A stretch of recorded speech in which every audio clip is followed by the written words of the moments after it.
at it again, and I came across this video with Candace, Owens, and Ben Shapiro. Now, this isn't a brand new video or anything like that, just full disclosure. But what she says in this conversation, I found very, very interesting and on point. Like, share, comment, hit that subscribe button if you are new, and let's dive in.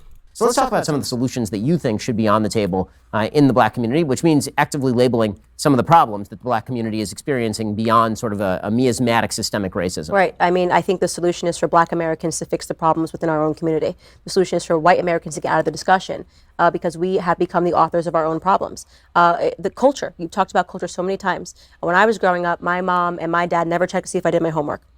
It was not important for them to make sure that I was doing my homework. Now, I naturally did. I was good at school, so I liked it, but it wasn't necessary because our culture is a bit different. Now, when I went to my best friend's house, who happened to be Japanese, her father terrified me. When we got after school, he's like, Kathy, her name was Kathy, you sit down at this table right now, you do your homework. I mean, he didn't even he was like astonished that she even brought somebody home because homework was so important. So there's a cultural difference. This is why nobody wants to talk about Asians, because they're the ones that are doing the best in this country, right? And they're doing the best financially. Asian Americans are doing the best in this country. Nobody talks about them. It's because their culture is different. They value different things. Black values have to shift. You want to talk about single motherhood rate, why there's no fathers in the homes. Well, it doesn't it's not good for us when you have a culture and music which glorifies baby mama. Right, baby mama, this amazing thing. We have to get serious about education. We need to stop criminalizing black Americans who want to get ahead. For example, I was bullied in middle school by other black people because I spoke proper English. Literally, that was my crime. I spoke proper English, so they would say you're acting white. When you start to assign attributes that are considered whiteness, speaking proper English, caring about your schoolwork. Hold on, before she goes deeper, she's 100% correct on that. I can tell you that is definitely a thing, unfortunately, in the black community. I mean, I know Joe in this establishment would say, or this administration would say that I'm not black, of course. But I can say that is a thing. You're doing too good academically. Oh, man, you acting white. What? So what? Am I supposed to just be stupid? That's legitimately a thing. She's not lying. She is not lying. Unfortunately, she isn't. You know, I wish that was a lie. You know, you don't want to ever have to say something like that. You know, how foolish of a statement is that? You know, you're acting white because you're being too smart. You're caring too much about your schoolwork. You're speaking, you're speaking proper English, so you're acting white. Huh? Sheesh. These are things that the black America makes fun of black Americans for, because they say, well, that means that you're not black unless you're speaking in colloquialisms, unless you're listening to dirty rap. If you're not listening to Cardi B, you don't know her music. So I've seen this growing up. This has happened to me. We have a culture problem in black America. I think the best way to fix it is for everybody to stop debating about it, so everyone stop the hand holding, and let black Americans get to work. Well, it is amazing how many white Americans seem to want to take control of this particular debate. I definitely think she is right. And I've touched on this before, how I think we should end a lot of this, like she said, hand-holding. End it. Cut it off. Will there be some people in the uproar, in the black community? Absolutely there will be. But I think at the end of the day, everybody's going to buy a toilet and a ruler and get their shit straight. Guarantee you that. When you're faced with the reality of sinking or swimming, you're going to figure out how to swim. Even if you got to swim on the bottom until you can reach the shore, you're going to figure out how to swim. Okay? That I think will reign true. Will there be some people that will, fall by the wayside, so to speak, in society, quote unquote? Yeah, there will be some lazies, some lazy people who just, okay, well, you're not going to hand me anything? All right, well, I'm just going to go live out on the streets then. Yeah, of course. There will be. Of course, there are outliers. But I think for the most part, people will buy a toilet and a ruler and get their poop straight. That's just my humble opinion on it. What do y'all think? The entire anti-racist contingent led by Robin DiAngelo and her white fragility crew, they've attempted to regain control of racial issues in America, essentially by suggesting that black Americans cannot be expected to fix the system, that white Americans are the only ones who can fix the system since white Americans created the broken system in the first place. This call has been taken up by a wide variety of political figures who call for things like slavery reparations from the American government. It was taken up by the National African American Museum of History and Culture, who literally suggested in full-on white supremacist fashion that things like punctuality and delayed gratification were white attributes. So what do you say to white people who insist that they are so woke that they know better than somebody like Candace Owens what the black community needs? I say you're racist. Right? I find that to be a fundamentally racist concept. I mean, and I've had Facts. that attack. If white people that come to me and say, you don't understand. I don't understand what it's like to be black in America. I've done it my entire life. I've never taken one day off on being black. Never, not even Bingo. an hour off. I've done it my entire life. And yet they feel they have the authority. That white guilt has given them the authority to help me understand what it's like to be black, which is basically saying that unless I view myself as less than them, I can't be black. Imagine that. I'm saying to them, I view myself as your equal. And that bothers them. That really bothers them. This idea that black Americans are suffering because of the color of their skin. I mean, imagine a world where people think. Hold on. Oh, what? I just want to cut in here because she is correct. And I've called that out myself. These white liberals are actually the true bad people in our society. How dare you think that I need you to help me fix anything because of the color of my skin? But it's ironic that it's coming from the left based on their history. Even though they say the party switched, no. Just the messaging changed. The packaging that they brought this stuff in changed. They might give it a nice, colorful gift wrapping and put a little bow on top, but what's inside of the package remains the same. They might deliver it in a different, instead of using, I don't know, UPS, maybe they use, I don't know, FedEx or something. But the package they're delivering is still the same. The way that they deliver it might have changed, but the package itself is the same. Oh, I'm white, so I'm the only one that can fix this. You can't fix your own problems. You're black. What? You're black. You can't figure out how to go get an ID. Come on. We can't have voter ID stuff. No, you're black. You can't figure that out. You're black. I gotta help you. Oh, so what you're saying is because of the color of your skin, you're better and more intelligent than I am. Simply because I'm black. Okay, got it. Just imagine if Trump said something like that. Exactly. It'd be seen completely different. Malia and Sasha Obama are suffering. Right? That's what they're suggesting because the color. I mean, imagine a world where people think Malia and Sasha Obama are suffering. Right? That's what they're suggesting because the color of their skin. But Malia and Sasha Obama should be given handouts in life that they're suffering, and there are all these horrible things that they're going through because of the color of their skin. No, that's not true.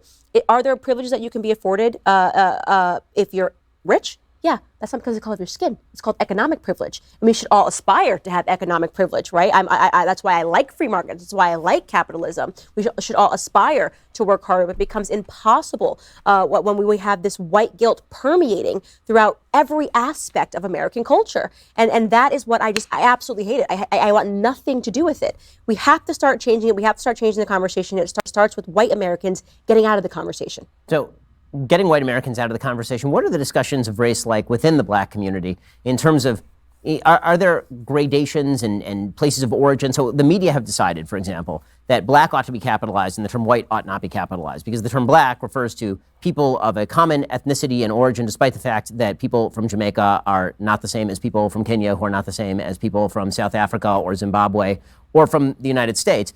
This is all one unified group of people. White people, however, are merely defined in opposition to black Americans. You see some of this in the treatment of Kamala Harris because there have been people like Thomas Chatterton Williams who have pointed out she's not actually an American descendant of slaves, right? She's not a descendant of American slaves, that she is half Jamaican and she's half Indian, and that if you're going to look at the demographics of Indian Americans are actually the single richest subgroup in America right now, and so it's difficult to make the case that Indian Americans are subject to vicious, brute racism. What are the discussions of race like within the black community, or is it sort of irrelevant within the black community itself? I mean, it's incredibly immature, and I will say that over and over again. It's incredibly immature, and because they just have become so comfortable with being a victim, because society has allowed it.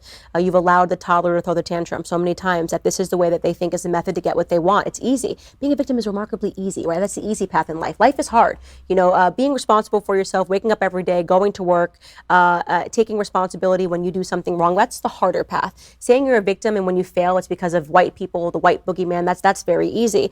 And so amongst Black Americans, it's very hostile when a Black American like me ordains to think for themselves and says, I don't accept this narrative. It's very hostile. It's angry, but it needs to happen. I did a speech at not Howard University, another one of the HBCUs. And when I tell you, I stood up there for 3 hours and just took it. Boo, yelling. I mean, just completely crazy. It would never happen in an auditorium full of white people because they'll be a tiny bit more respectful than they were being that day. But after the 3 hours of them just brutalizing me, at the end of it, they all kind of came up and said, I want to take a picture with you, and I respect you for standing your ground. Let that happen. Let that dialogue happen amongst Black Americans. Let them actually hear a Black conservative perspective. It's hard to hear a Black conservative perspective when Black conservatives are routinely drowned out by white voices, ironically, right? Ironically, by these white voices poo-pooing and saying how hard it is for us to be Black, when it's not hard for us to be Black. It's hard. Yeah. She's definitely telling the truth when it comes to that. And also, I feel like a lot of, or some Black people kind of don't want to be seen as like an outsider, so to speak. So, like when she was talking about the whole booing, and I paused it on a really crazy facial expression from her. That's hilarious. Didn't do that on purpose, but shout out to Candace Owens. But like when she talked about the crowd booing, and then they came up to her afterwards and talked about, hey, yeah, I respect you, blah, blah, blah. Like, I feel like some Black people do that kind of stuff so that they continue to fit in, right? Because otherwise it doesn't make any sense. Why would you be booing and then afterwards come up to her and say, hey, yeah, I respect you for standing your ground, And I've personally seen that. And when she talked about, being a victim is easy and, these white liberals indoctrinating Black people into that type of thinking, I've seen that. I personally came across a video today that was like the wildest thing I had ever seen. I wish I knew where I came across it. Hopefully I saved it. But yeah, it like the victim's mentality amongst some folks is just terrible. Now, thankfully, things are beginning to turn around, and I've showed you guys clips of that. People realizing, no, I am in charge of my own destiny. I can change my situation or my circumstance. I don't have to sit here, boo-hoo, cry, and beg and wait for the person to bring me a fish. I can go fish on my own. I have the knowledge and the power to do so. I don't need to wait for these Democrats to come and do it for me because they will never do it for me. Okay? So, anyway, let's continue on. Hard for us to be successful when you keep telling us it's hard for us to be Black. So you are one of the founders of Blexit, which was an attempt to get more Black Americans to exit the Democratic Party. And there's been similar attempts to get Jews to exit the Democratic Party to wild unsuccess, unfortunately. So what are the metrics that you're seeing in the Black community? Are you seeing a change in thinking inside the Black community in terms of voting, in terms of how people think about politics? Do you see any difference generationally in how people think about the various parties? Yes. I mean, I think for the first time, there has been a lot of chatter and a lot of debate in Black America about politics in general. And I think it's because of people like me, like Larry Elder, who have sort of laid out on the line and just said, this is what I believe, and I'm not editing that. In terms of Blexit, we're in 20 states now. We have chapter leaders and ambassadors all across the state that are in the community actually having these discussions and knocking on doors. And I think at the height of this sort of racial unrest, there also is racial conversation. And I will tell you, when I got started, I had no Black fans. It was, you're an Uncle Tom, you're a coon, you're a house Negro, and that has completely transformed. And I am, inundated with emails of people thanking me. And the number one thing that they say, which I find to be incredible, is thank you for giving me my life back. right? And that's an incredible statement because I feel that. And that's how I felt when I opened my eyes after I finished the first Thomas Sowell book. I wanted to just look at him and say, thank you for giving me my life back. Like, now it's okay. I can go out and I can be great. I don't see myself as less than. Victimhood is a weight. You're walking around with the weight on your back, and you don't realize you've been carrying that weight until you let it go. And now I feel that I can sprint in my life, and I can go and I can achieve things. I know I can, because I know that I'm not being oppressed because of the color of my skin. That's what Blexit offers for our members all across the nation. And the reason why we did it was to create an actual community, because I think when you're a Black conservative, you can think you're alone. And we wanted them to just see you're actually not alone. There are tons of us popping up all across the state, all across America. And I do credit Donald Trump with a lot of that, because he just had the courage and the audacity to say it and not apologize. Yes, ma'am. Yes, ma'am. Incredible conversation there. And a whole lot of facts being spoken by Candace Owens there. And I think it's important that, we have more conversations like that, because the left tries to make it seem and sound like they're doing something great for the Black community, when in reality, it's detrimental. It's detrimental for a number of reasons. Some of them I've already explained before, but, for one, the hopelessness that they leave some of these Black communities and kids with, this whole mindset of the white man is going to always come tear it down. The white man this, the white man that, white supremacy this, white supremacy that, we need to help you. Like, that leaves the Black youth with this mindset of hopelessness. If somebody's always going to come tear me down, what's the point of me even trying? Why should I try hard in school to become an engineer or a doctor or a lawyer? Because somebody's going to come and take it away from me.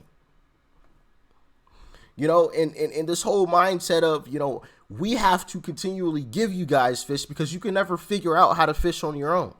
What? And like I said earlier, that unfortunately has indoctrinated some folks into that thinking in the Black community. They can't do anything on their own. They have to get, assistance. And if assistance is taken away in any way, shape, or form, even if it seems like it may be taken away, they're all in uproar. Oh, look, oh no, the government's... Why do you continuously need assistance? You can go do the same thing on your own. You could go get it. But it's because of these leftists that have continually repeated it over and over that some people have actually bought into it. It's sealed in their minds that that's the reality of the situation. And it's unfortunate.